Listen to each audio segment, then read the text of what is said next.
This is Improvisations to Go. So many of the things that you enjoy would not exist without sponsors. Improvisations to Go has 3 great ones. Aubrey's, you can get it to go. Lucid Media, spell that L-U-S-I-D. And Inner Space Yoga and Meditation Supplies, making every day a good day.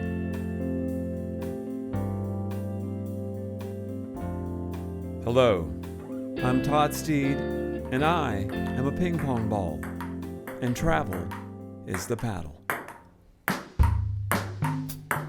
You see, the question is always the same. How do you maximize your time without destroying your entire experience by maximizing your time? And I don't mean just in travel, but especially in travel, and especially in DC where there's a million things to do. And on top of that, I got 4 pals that live there, 4 good friends. Which one should I try to see? You know, I don't rank the pals like who's number 1, though number 1 would probably be... Anyway, should I go to Baltimore and spend the only unscheduled 4 hours I have? Or should I relax? Or should I hit 2 museums for an hour each, or 1 museum for 2 hours? And if I do that, should it be art or history? Or maybe just not see a museum at all this time, but sit down and have a fabulous meal. But that'll eat up an hour. So maybe I should just grab a pupusa to go. And why is pupusa so much fun to say? Pupusa. Pupusa. And if I say pupusa again, well, I just did, I will have wasted the time that I could have used to do that bit about all the delivery people running around in DC. But to heck with that, let's say it again, all together. Pupusa. You know the other issue, and while we're getting into issues, let's just go ahead and get into them all. I've got an issue sometimes I can't be happy enough just where I am. I feel like there's more happiness somewhere else, and I should go there instead of just enjoying the moderate happiness I'm having now. So when Lee Gardner said, hey, you know, Baltimore is pretty close. I know you're having a nice time in DC, but if you come to Baltimore, we can do a record store hunt. Okay, that's it. My decision has been made for me. Lee said he'd pick me up at the train station. Okay, I can take a train. He's going to treat me to lunch, and we're going to hunt for records. So there you go. Sometimes the decisions make themselves. And there I was, on a train ride, relaxed, having a nice time. And I arrived at the worn but friendly Baltimore Penn Station that looks exactly what a train station should look like, even the worn out part. And out front was my old buddy Lee Gardner. We used to work together in radio, actually, at WUOT, debating on who gets to play the Jason and the Scorcher song next. Anyway, Lee had my trip planned out, and it started out with very delicious food.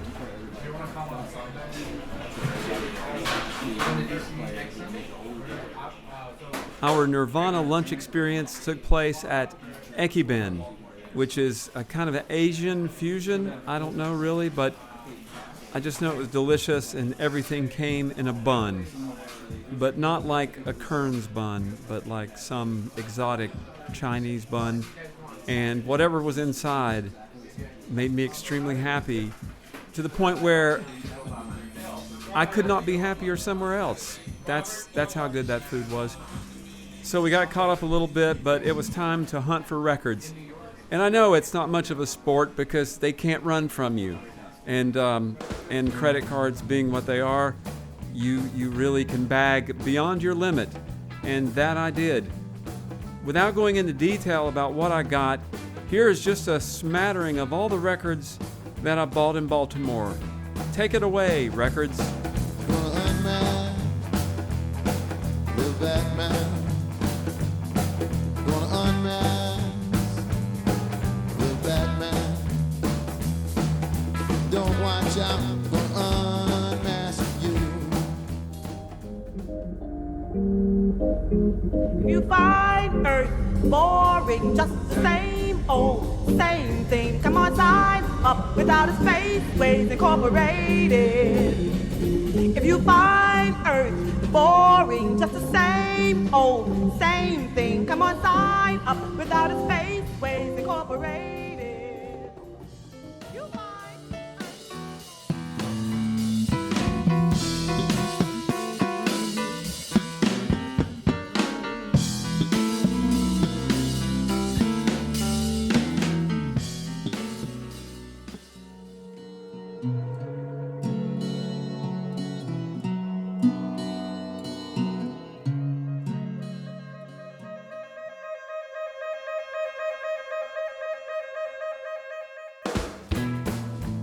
So the first record store we went to was a place called the Sound Garden, which of course immediately I'm thinking, okay, which one came first?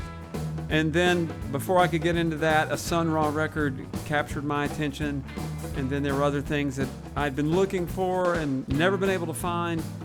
And there's just something so much better about holding them in your hands, holding that little prize, knowing that when you get home, you're going to have this great tactile experience. But the real bonus for me, and this is going to be a bit patting myself on the back, when I took up my selections, and there were about 6 or 7 recordings that I took to the counter, the guy at the counter said, "This looks like exactly what I would buy. This is my collection." I felt validated, quite frankly. And record store clerk validation is the purest validation there is. That's what I think.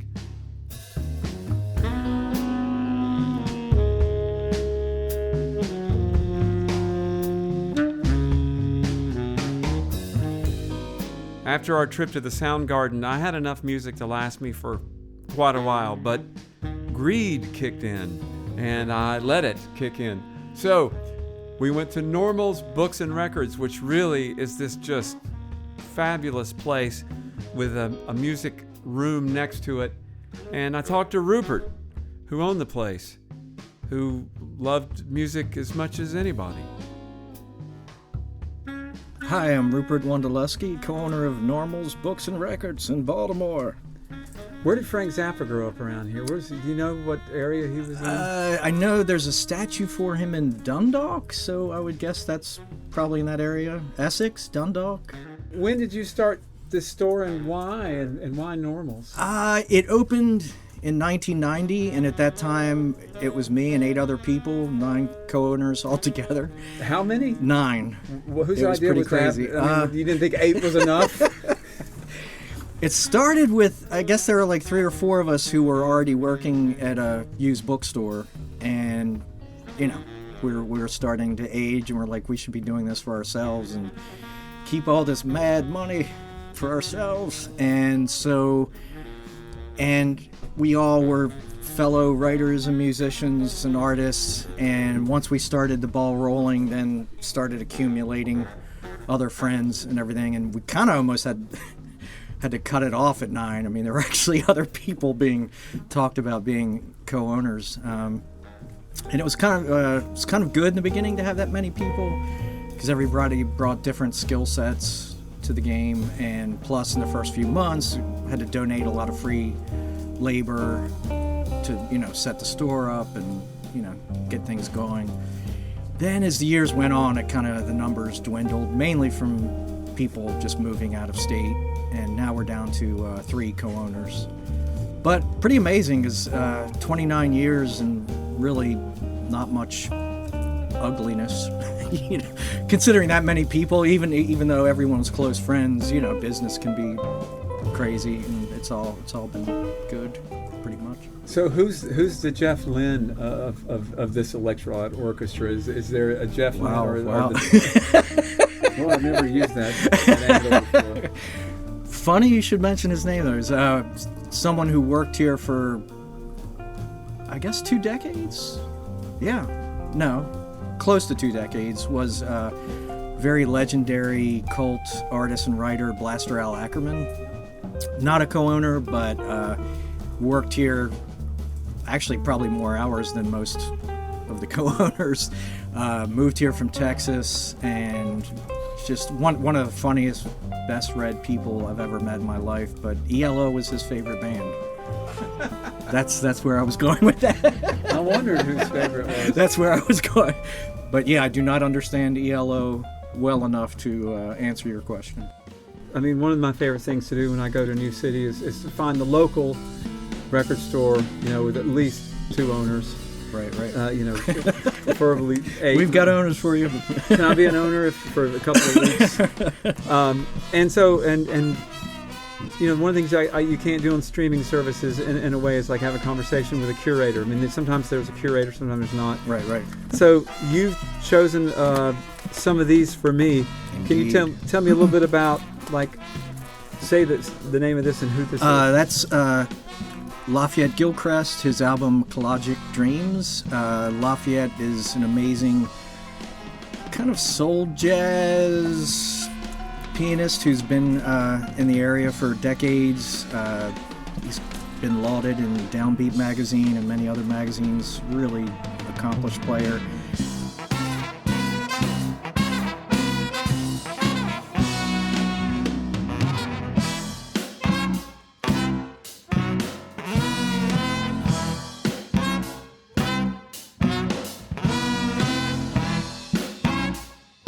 And Andrew Bernstein, An Exploded View of Time. Yes, Andrew Bernstein is probably best known as a member of the Horse Lords, who have a 4th album about to come out, and they've toured the world many times, and they're really a fantastic band. And Andrew probably has 4 solo albums. His bandmate Owen does not know the exact number of Andrew's solo albums, but that one has received a lot of great reviews, and it's currently Dan Deacon, famous Dan Deacon of Baltimore, picked 5 to 10 of his favorite albums on Bandcamp, and that's actually one of them at the moment, Andrew Bernstein.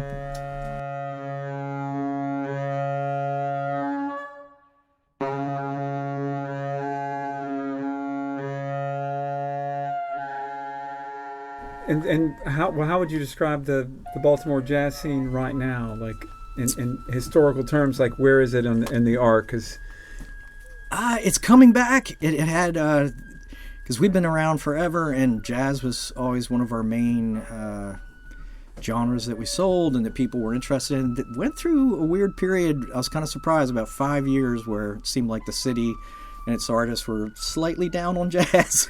And now, the last 3 or 4 years, it's like red hot. The interest in it is near a peak. And if you're not here with us, and you're not actually, if you're listening to this, you're not with us. So the record store and the bookstore, they actually, like, I've never been in a place where they actually switch over in the middle of the actual Right. main room. Right. So, like, there are books in the room I'm looking at to the far right, but the books, I see James Agee actually looking at me. Yes. James Agee Rediscovered is there, and then David Bowie and Ronald Chandler Jackson are here, and then the red room, is this it? Yeah. Through that door is the red room. Like, if I walk in here, will something happen? Careful. So this very much feels like a neighborhood record store, a community place. Yeah, I feel like it's very community oriented, and you can get, we stock all sorts of music and books that I feel reflect the neighborhood. Waverly has always been a very progressive neighborhood. So you're not going to move to a strip mall, just to not going to happen anytime soon. Because I got 23 owners that are wanting to go in on it with you. Right.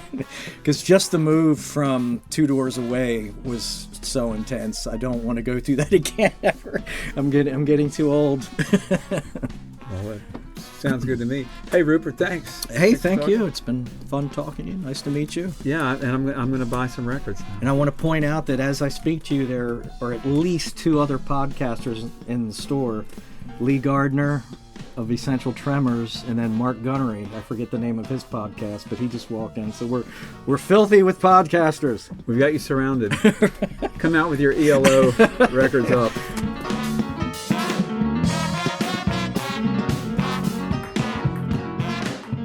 It was time for the ping pong paddle to hit me again, send me back to D.C., so Lee drove me back to the train station, but, why waste that 12-minute drive with no interview? So I interviewed him. in his car. It's like if there's one person you want to go to a record store with to make sure you don't buy something, this Lee Gardner is not that person. He will not talk you out of anything. He will not say, don't take a chance on that. Music is one of the best things that has come of this universe. So, more of it is always good. And that's kind of amazing that at one point, which is the point of now, you went from being a record hound listener to a record company producer. Yes, sort of. I mean, you've got it. Very VG plus. You call it Very Good Plus or VG Plus? I call it Very Good Plus, but I seem to be in the minority. So. Because I call it Very Good Plus. When I read that, that's what I call it. Right, but I think it's going to be one of those things that people are divided on, and as long as you mention us, I don't care. Well, I say us like there's somebody else. There isn't. It's just me. Well, in this Subaru, we have a consensus. And what you've got 2 releases, and they're very different from each other. Yeah, that turns out to have been something of a logistical challenge. It's like it's much easier if you can say, oh, I'm a psych label, or oh, I'm a jazz label. But actually, the first release is a reissue of a band from the 90s from Knoxville called Picks and Lighters, who made some pretty amazing music and then kind of disappeared. But they made one LP along with a bunch of tapes and other things, and I reissued that. And the record that came out after that is a duo record from Susan Alcorn, who's a pedal steel guitarist who lives here in Baltimore, and she plays pedal steel, and she played in country bands for years, but what she does is she's an improviser and composer, and she's just a great musician. She's why I wanted to do a record label finally in the first place. And she made a beautiful duo record with a saxophonist from Oakland named Philip Greenleaf. It's just sublime. I'm so happy with how it turned out. I'm really proud of it, and you should buy some copies of it so that I don't have them all in my basement.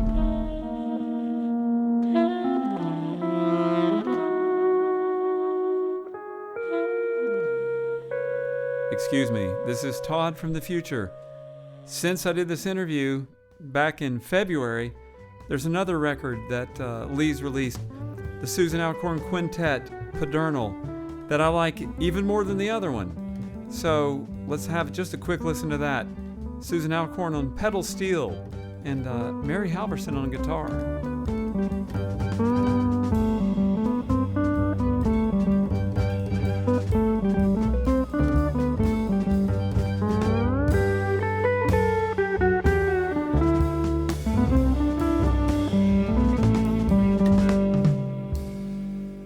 We now return to February 2020, pre-pandemic. I asked Lee about the Picks and Lighters record and why it smelled like a campfire. Well, yes, the original cover, they I think as an economical means and as just a way to do something kind of cool, they burned all the original covers, just a plain white cover, on a stove eye, electric stove eye, and then they wrote on the back of them. All the covers on the originals were hand written or drawn. And so for the reissue, I had blank sleeves printed with a printed back, but I burn all the covers on a hot plate because I couldn't find an electric stove. And it's not something you want to do indoors anyway. So I've heard stories about people dropping off when they dropped off copies in Knoxville record stores back when they put it out in 1997, I think, mid-90s, that like people who worked at the record stores would like remember that smell, that sort of like burnt, toasty smell from the covers. Yeah, so Baltimore in 4 hours, we did it. We're now pulling into the train station, which is really cool. I actually really loved coming up here on the train. It's a beautiful building. I wish that it were in better shape. I don't. If you look around the station before your train, you'll notice that one whole platform is closed off, and has parts of it have definitely seen better days. But that's kind of like Baltimore itself, really. I mean, this is an amazing place, and it's had a few hard times, but there's still so much that's great and beautiful about it. And I think that still comes across even between some of the parts that people get hung up about vacant buildings or something like that. There's just so much here that it's hard to be bored. Back on the train, thumbing through the records. Something Lee told me kind of stuck. He said, "You can't make old friends." And that's true. You can make new ones. And you can try to make old ones, but at my age, it's probably too late to make an old friend. I guess you can get started. But there's nothing quite like someone you've known for 20, 30, 40 years. And Lee is one of those guys, I've been around him long enough, we've known each other long enough, that we just kind of be ourselves. Don't try to impress each other. I don't BS him because, first of all, I don't feel the need to. Second of all, he would know that I'm BSing him. And that kind of friend is a pot of gold or a stack of records or whatever you want to call it. Of course, I'll never tell him this because I'm male, right? And I don't express these things. In fact, I'll probably cut this out of the podcast. But if I don't, it will be a sure sign that I'm growing up just a little bit. Okay, time for more music. And the ping pong sends me to a place called Spin. And this time, the ping pong is literal. That's right. This place called Spin features jazz music, food, drink, and ping pong. Now, I loved ping pong as a kid, but there was always something about the game that drove me absolutely crazy. Chasing the stupid little balls. But in this place, they have solved that age-old problem. That's right. No more chasing the little ping pong ball, because they hire somebody to chase it for you. Simple brilliance on display. And not only that, incredible music. There's this young guy, Stephen Arnold, a bassist, composer, and he's playing there. The ping pong balls are going everywhere, and the music is extraordinary. And I'm thinking, how many people like this are there out there that I've never heard of but are extraordinary? And if I could only find their music, I would love it. I don't know, but I think there's a lot. I caught up with Stephen at a coffee shop that I really don't need to tell you the name of. We had a nice chat.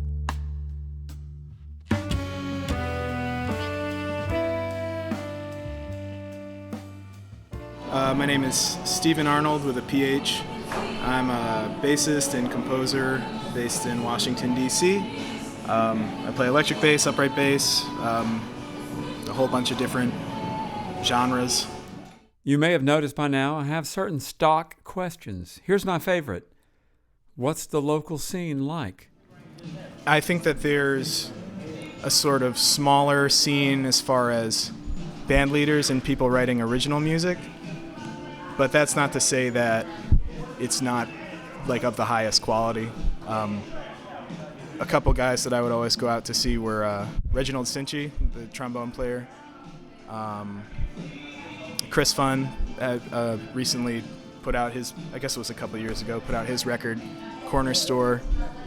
What I would say is that the venues do not necessarily lend themselves to presenting, quote unquote, your opus or whatever. But, that's what we're going to try to do here today.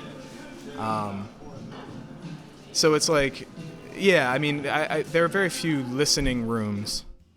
The listening rooms that he mentioned, Twins, which we'll get into next episode, and then Blues Alley, that's where I saw Benny Golson.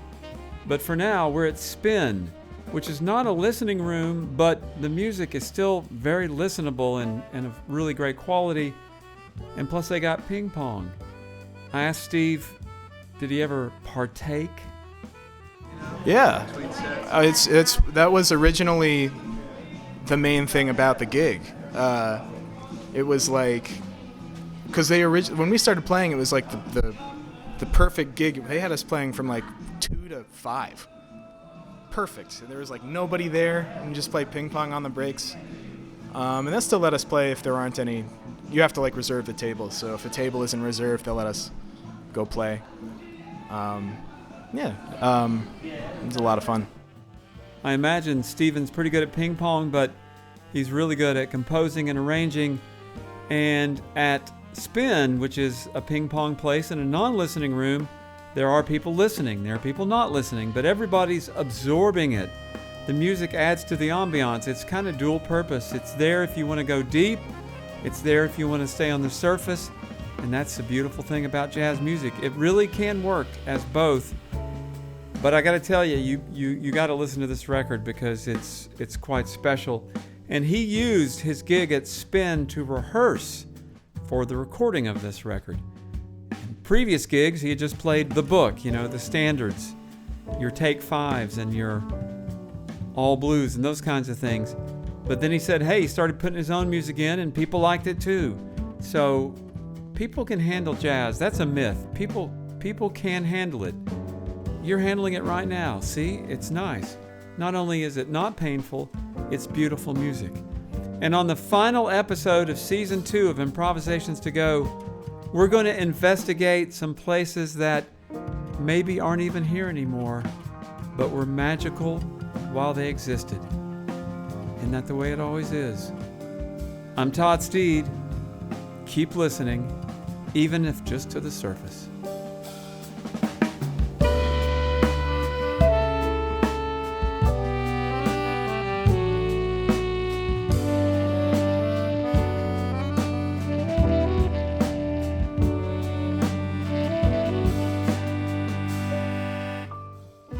Musicians are the heart of Improvisations to Go. Some of the music you heard in this episode comes from Picks and Lighters, Susan Alcorn, Keith Butler, Daniel Kimbrough, Hunter Deacon, Matt Richardson, Beto Braga from Brazil, Stephen Arnold, I did some of it. A big thanks to our sponsors for making all of this come alive. Aubrey's, Lucid Media, Inner Space Yoga and Supplies. We couldn't do it without you, and we couldn't do it without WUOT. Thanks for listening, even if just on the surface.